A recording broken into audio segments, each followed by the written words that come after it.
Hey everyone, Kyle here. In today's video, I am going to show you Webflow versus Framer in-depth comparison. So let's get started. So now Webflow is a visual website builder that lets you design and publish professional responsive websites without coding. You can add custom code if you need extra functionality, but generally, no coding is required. Webflow is a game changer with its animations and smooth transitions. Now, after working with many websites, I can say that Webflow is definitely powerful, flexible, and constantly evolving. But then, in May 2022, Framer joined the competition with some exciting new updates. Framer has always focused on bridging designs, prototype, and coding, but this latest version stands out. Framer's intuitive interface is perfect for Figma users, making it easy to adapt. If you're familiar with Figma, Framer is almost effortless to learn. So for ease of use, Framer has the advantage. So now let's talk about the responsiveness of the design. So both platforms excel in building responsive websites, but they approach it differently. Here in Webflow, they toggle between breakpoints for various devices, customizing UI components at each step. Framer, on the other hand, lets you see all the breakpoints on the canvas all at once. Similar to Figma's layout for ease of responsive design, Framer is my pick. And now let's talk about animation.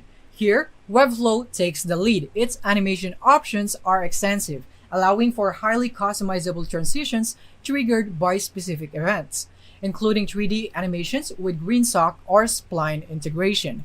And now Framer, on the other hand, offers built-in animations that you can enable with a click, but Webflow's depth in animation control gives it the edge for designers who want intricate effects.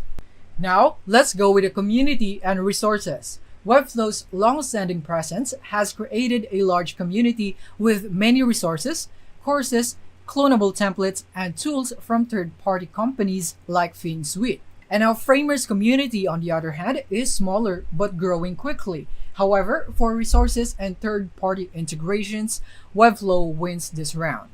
Now, let's talk about CMS, logic, and forms. Webflow offers a robust CMS and multi-collection capabilities and API support, enabling integration with tools like Airtable and Firebase. Framer works well for portfolios, blogs, and simple dynamic sections, but lacks a CMS API, making it limited for complex sites. Webflow's functionality here is more advanced, so it's a clear choice that if you need a comprehensive CMS, Webflow is the one. So now, both tools are regularly updated and features can change quickly, so this comparison isn't set in stone. Regardless of which platform you choose, remember a few essential tips. Compress assets to improve performance. Use SVG for vector images and choose PNG for WebP for bitmaps. Also, avoid hosting videos directly on either platform. And always apply HTML tags properly for accessibility. Also, be mindful of CSS and breakpoints for different screen sizes. Even a basic understanding of HTML and CSS will help you create a higher quality site. So now for the final take, you can give both platforms a try to see what fits your style and project needs best. Whether you choose Webflow or Framer, the best tool is the one that works for you. Thanks for watching, and don't forget to like, subscribe, and stay creative. See you next time.